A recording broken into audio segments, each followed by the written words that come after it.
So, I grew up on Long Island, New York. As a young child, there was a TV show called Andy's Gang. The theme song was, I got a gang, you got a gang, everybody's gotta have a gang, but there's only one real gang for me, good old Andy's Gang. And they featured Rama of the Jungle, adaptations of Rudyard Kipling. And the boy Rama had just a gumsha, he had a turban, no shoes. He hung out in all these temples in Bengal. And when he would go to the temple, he would hear them chanting, Hare Krishna, Krishna Krishna, Hare Hare, Hare Rama, Ram Rama, Hare Hare. And that was my first exposure to Krishna consciousness. Now, when I was in high school, probably 10th grade, I guess 10th grade, a friend of mine, a good friend of mine, I had gone to Catholic school, so I grew up as a Catholic. So a good friend of mine, Peter Campanella, was in New York City. He came across a store called Matchless Gifts. He bought a copy of an album where Prabhupada chanted Hare Krishna. Hare Krishna, Krishna Krishna, Hare Hare, Hare Rama, Rama Rama, Hare Hare. He brought this album home and called us all up and said, you guys are not going to believe what I found. He said, what? He said, I got a transmission here from a spaceman. This guy is from outer space. He's brought a message. I don't know if anybody's deciphered it yet, but he brought a message, and if you listen to him chant, you'll go into ecstasy and do the dance of ecstasy. So we were all little wise guys, we were little punks. But we thought, how are we going to pass up listening to a spaceman? So we all got together and we were smoking some hashish, Campanella's house. And he had bongo drums and cymbals, and we started chanting. And by the time the chanting over, we were in ecstasy. And so I still have the Hare Krishna album. And so these guys had a store in Laguna called the Brotherhood of Eternal Love. And they had a juice bar and a bookstore and a place you could sell clothes. And in the back they had a meditation room. And another guy was working there, his name was Nanda Kumar. He and I became good friends. We go in there one day, and here they are in the back room chanting Hare Krishna.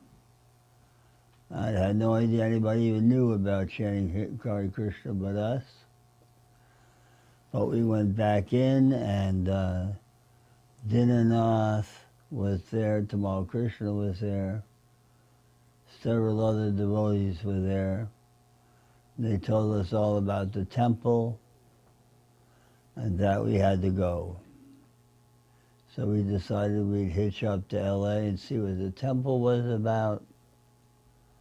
And Prabhupada was just arriving, and everybody was just in a tussle, getting ready for Prabhupada to come. I was still a hippie. I had long hair and a beard. But the devotee said I could go down to the flower market, and I could get some flowers and I could make a garland for Prabhupada. And so when Prabhupada came, I made a garland, and he got off the airplane and walked out to the car, and I bowed down and I put the flowers around Srila Prabhupada's neck and bent down and touched his feet. And and he looked down at me and he said, so when will you be joining? I really didn't have an intention to join then, but I knew the way he looked into my eyes that I would be joining soon. And I went back to Laguna. I had many devotee friends who were there. Krishalya was a god sister, and she was there. And Krishalya was to me one of the most mystic girls I've ever met in my life. She was so spiritually minded and knew everything about Bhagavad-gita. She could preach so nicely.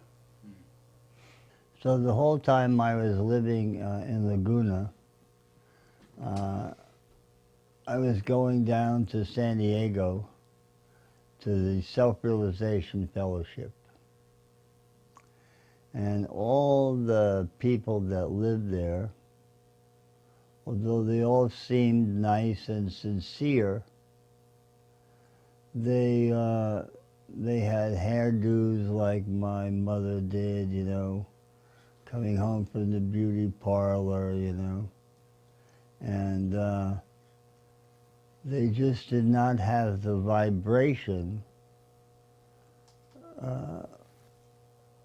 to attract me to a yoga lifestyle.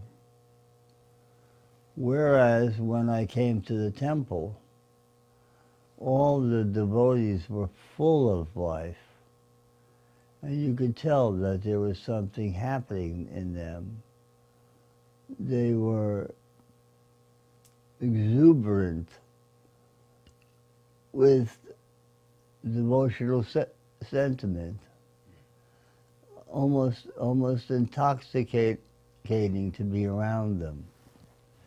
And you just wanted to know what it was that they could have plugged into that could have transformed their life and made them feel so blissful. And while there wasn't anything lacking on a mundane level in my life, there was something lacking deep in my heart. And I didn't feel complete, and I felt a yearning. And that is what made the difference between other things that I might have been looking at versus my encounter with the devotees. Good. And so then I went up to San Francisco,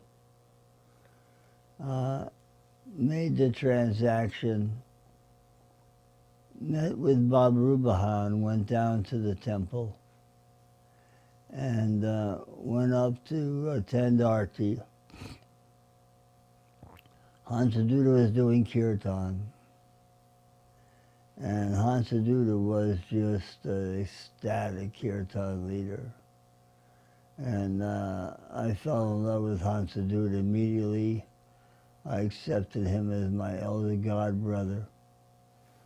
And he had had a lot of association with Prabhupada and could just tell the most nectarine stories about Prabhupada. And so I shaved my head that day and I joined the temple. That was how I became a devotee. What happened was that George Harrison had given the manor to the London devotees. And there was a shuffling around of personnel, and Prabhupada wanted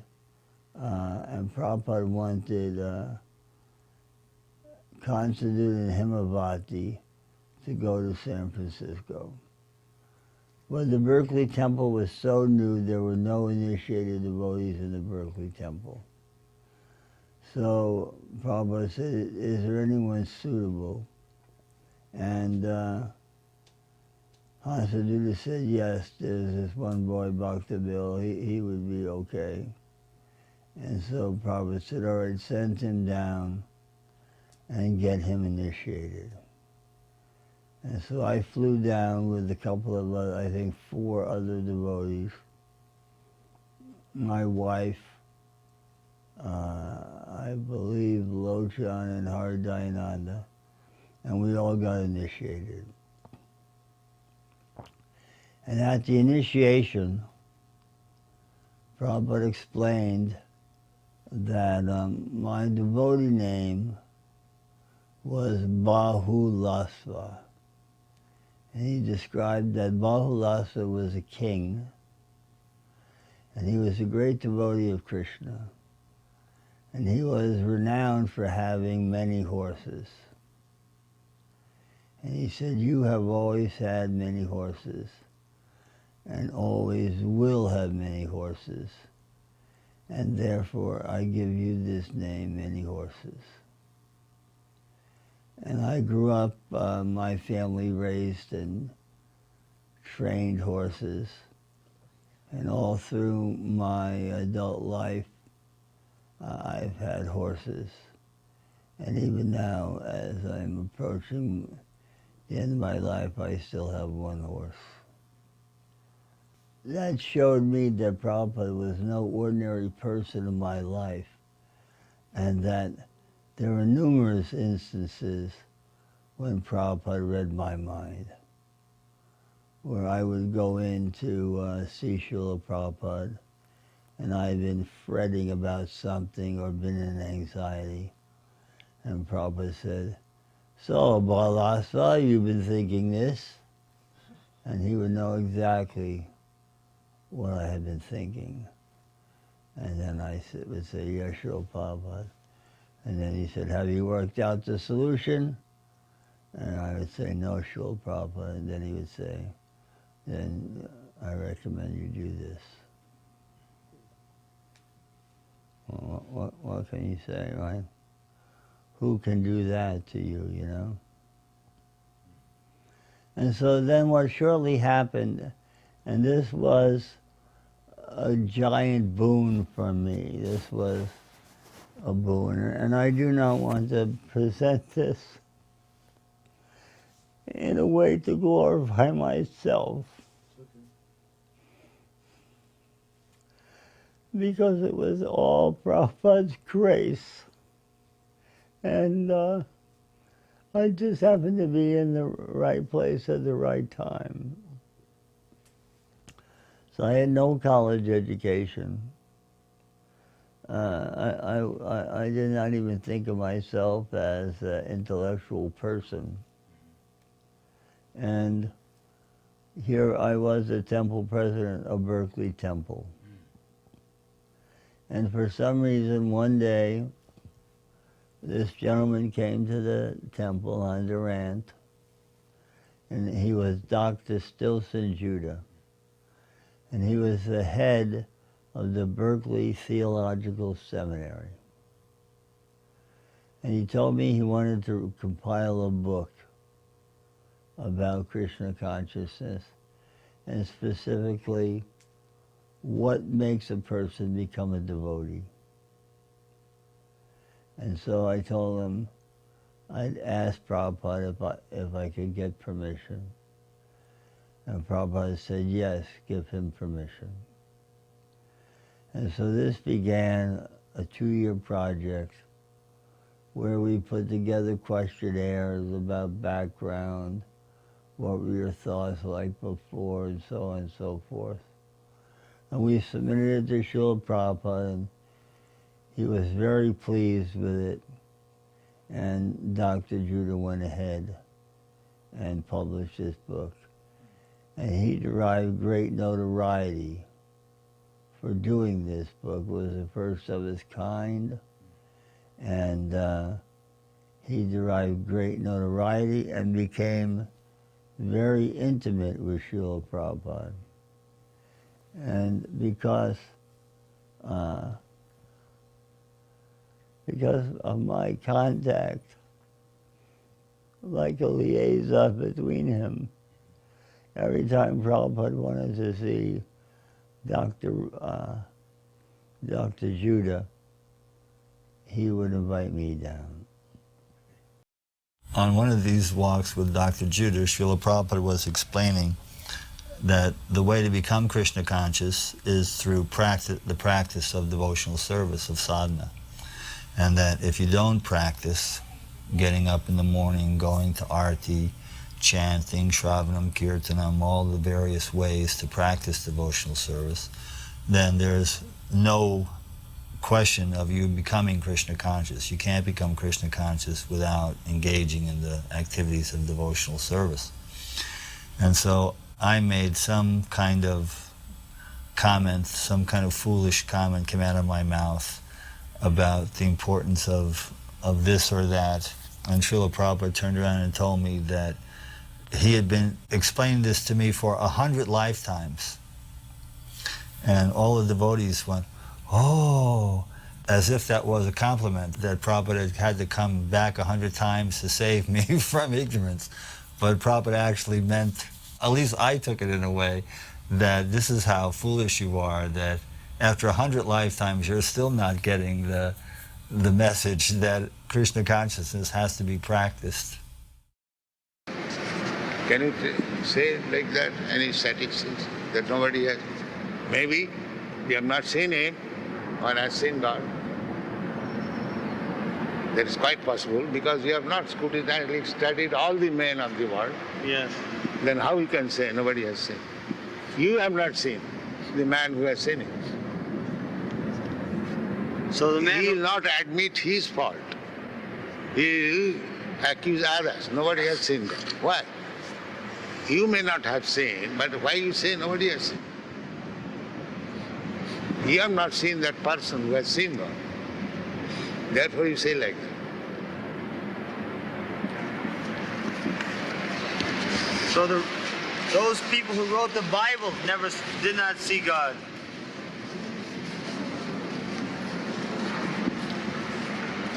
That is, when God is canvassing, here I am, Krishna, they will not see it. And still they accuse nobody has seen.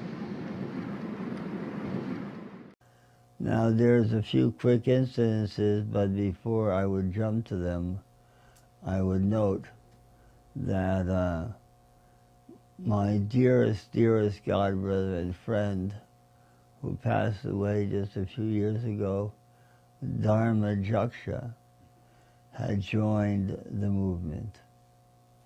And where I may have excelled in organizational skills, Dharma excelled in academic skills. And Dharma was able to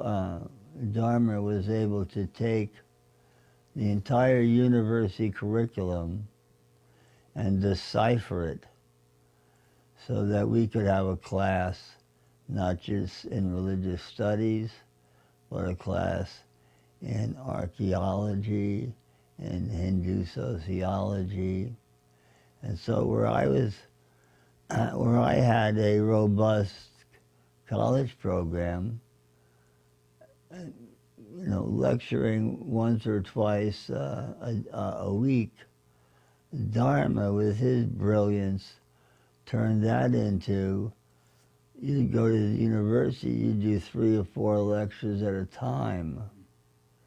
And so it became a giant program. We made lots of devotees came and joined on the basis of that.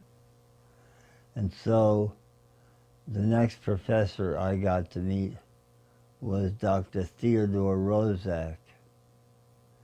And he was I would say, a bigger intellectual than Dr. Judah was.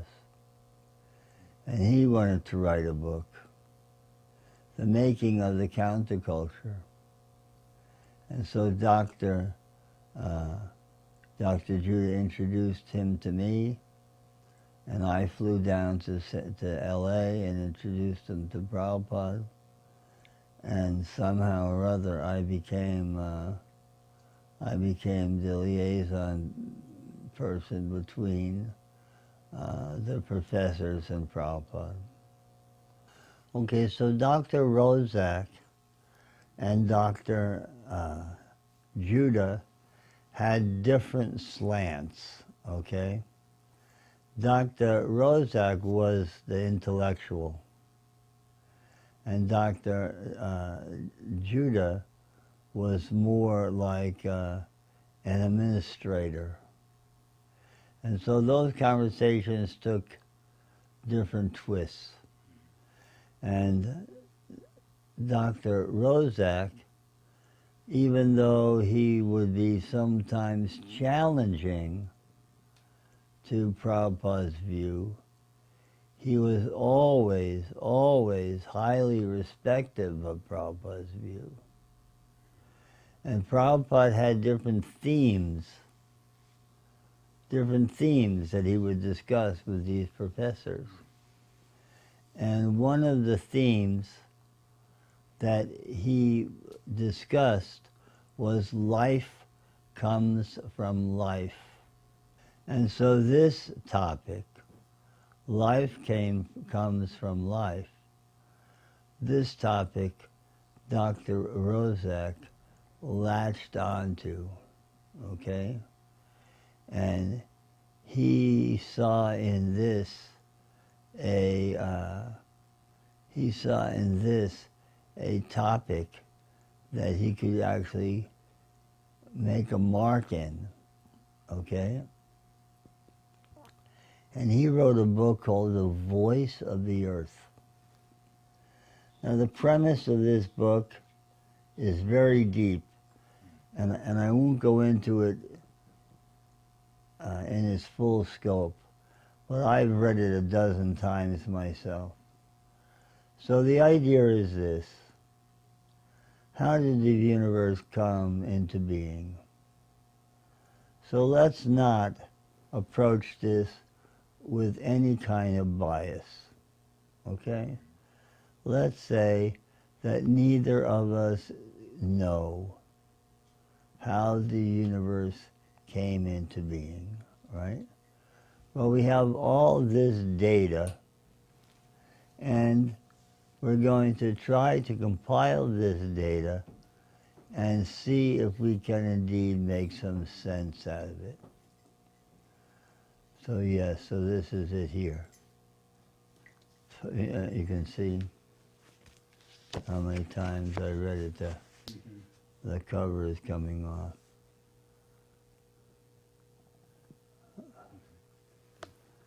And so the very first notion that some whack-ball scientist put forth was that randomness could describe the evolution of life. And the idea, the kind of joke, if you would, that they put together was, if you put together 1,000,000 monkeys in a room and they all typed away, eventually they would produce DNA. That was their idea. And so the premise on this is, if you had an infinite period of time. And because when this was proposed, Nobody knew how old the universe was. So you couldn't really debate it, because given an infinite amount of time, anything's possible, right? Certainly, I mean, an infinite amount of time is just, you can't even get your head around what an infinite amount of time is. But then, as that theory evolved, and he's the gentleman who calculated this is in this book, it became apparent there wasn't an infinite amount of time. The universe had a lifespan, 13.5 billion years. Sounds like a lot of time, right? But it pales in comparison to infinite. And so he's shown that there is not adequate time for the monkeys to generate DNA in a type room typing randomly.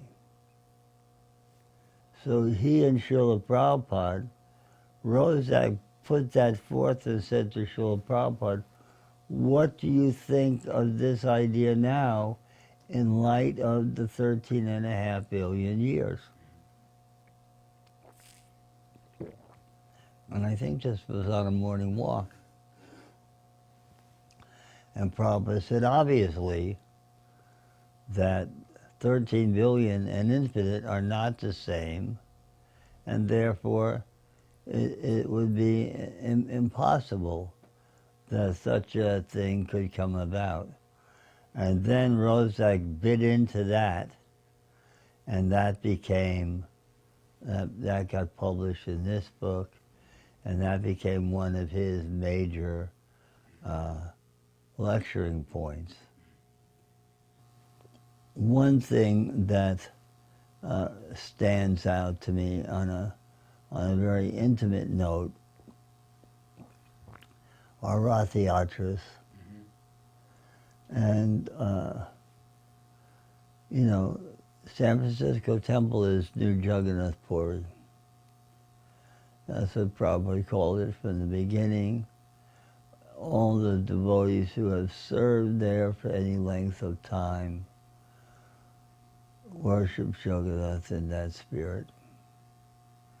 And I love Jagannath Temple like I love Jagannath Puri.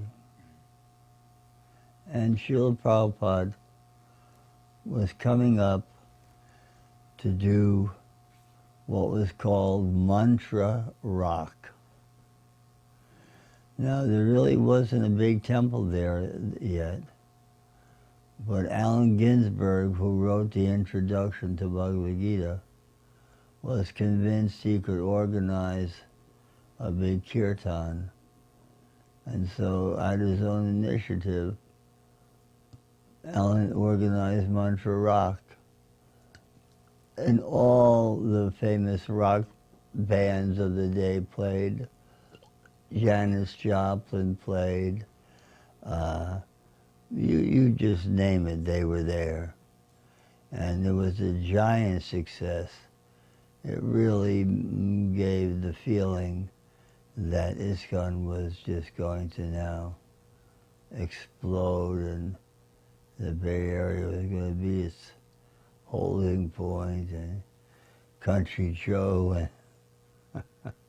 and the Fish were there. And this was a great event, and it was held as a family dog. And the next year we had another festival there. I didn't attend the Mantra Rock Festival. I was still a hippie in Laguna, but I attended the second one. And Narayan had built the carts, and we pulled them through Golden Gate Park, and Prabhupada danced. And when Prabhupada danced, it was like the whole universe danced.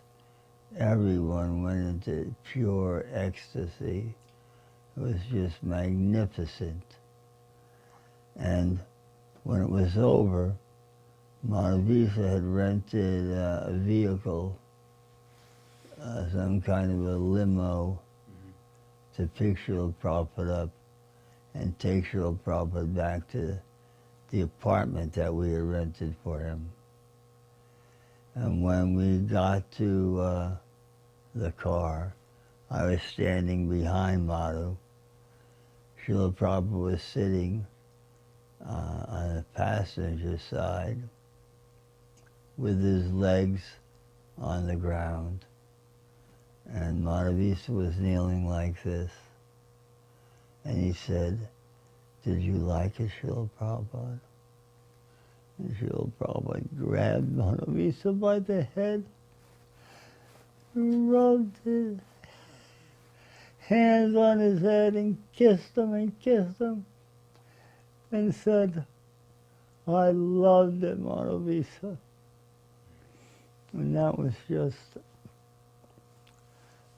just another endearing moment where I realized who the Guru was, who the real Jagat Guru was. The aspect that I had not seen before was the intimacy, was the loving sentiment that the Guru has for the disciple. It was not simply some mechanical thing where you came and, like at a church, made a donation and went away. But there was a deep bond of love between the Guru and the disciple. And then all you had to do was engage in devotional service, and you could experience that directly for yourself. Beautiful. Thank you. And so then we decided we were going to do a a Lord Chaitanya festival. And Lochan Das was a great artist. He had been in the Berkeley Temple. He had joined before I did. He created the murtis of Lord Chaitanya. And they were life-size, and we paraded them down the street, and they moved, and their arms moved. And we then culminated that at People's Park. And Prabhupada was very pleased with that event, and encouraged us to continue doing more festivals. And then Ishu Upanishad came out. Up until then, we had been just distributing back to Godhead. But then Ishu Upanishad came out. And so Hari and I, Dayananda and I, we went out in the evenings, just the two of us, and distributed Ishu Upanishad. And that was very nice. Prabhupada was very pleased with that.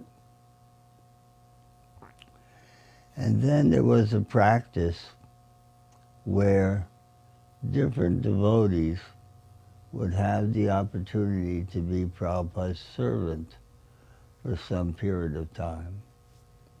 And so usually if Prabhupada would be traveling, he might be stopping at, some temple, and you'd have an opportunity where there'd be a window of time. You'd have an opportunity to go and to be Prabhupada's servant. And so Prabhupada was coming to New Vrindavan, and there was a couple of weeks where no one was designated to be his servant. And so I was offered the opportunity to do that. And so I was delighted, and I took it immediately. And I bathed Prabhupada and would massage him with mustard oil and rub sandalwood paste on his head, and sit next to him and fan him and stuff. It was very hot in New Vrindavan. And one night, I was getting Prabhupada's bed ready, and I had laid out all his sleeping paraphernalia. And Prabhupada was looking out the window, and he had a giant Tulsi feather, Tulsi peacock feather, that had fallen from, from one of his wrists. And he bent down and picked it up, and he began holding it over his face, and he was just chanting, Govinda, Govinda, Govinda, Govinda. And Prabhupada just became so overwhelmed with ecstasy. And I was just bewildered. I just didn't know what to think or what to say or anything like that. It was so touching and so intimate. I was actually embarrassed. It was as if I had walked in on something very intimate and should not have been even gazing at it. And then I picked up a few other artifacts that had fallen and straightened up Srila Prabhupada's room. And when he was finished, then I offered my humblest obeisances and walked away. And there were many instances where Prabhupada showed that his knowledge of Krishna was not simply coming out of books, but his knowledge of Krishna was based on the fact that he knew Krishna, and that when he invoked Krishna, there was no doubt that he invoked Krishna. And then we were in the process then of getting a temple in Chicago. And I had saved up Lakshmi to buy the building. It was very hard doing Sankirtan in Chicago because it was the meat-eating capital of the world. It was very demonic. And the winters were horrible. And the Lakshmi was thin and lean. Slow and coming. Yes, when I first got there, we had no water. Purnamai was pregnant. We went through the whole winter with no water, no hot water. Then a blessing from heaven came. Parvajakacharya and Paramahansa, two brahmacharis from Colorado, arrived out of the blue. And they were such great souls. They were so much fun, so enthusiastic, never got tired. And they just revitalized my meager efforts. And we finally raised the money. And I'd gone to New Vrindavan to tell Prabhupada, that we raised the funds. And Satsvarup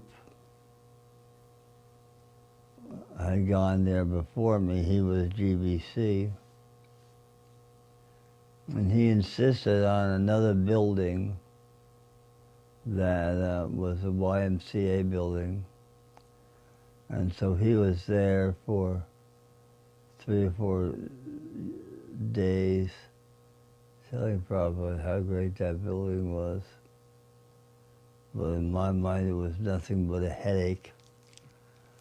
Well, when I got there, it was too late. Prabhupada was convinced we were going to get that building. He was all enthusiastic. Oh, Bahulasva, so you found a building so big. And what was I going to say, right? This is the one in Evanston? In Evanston, yes.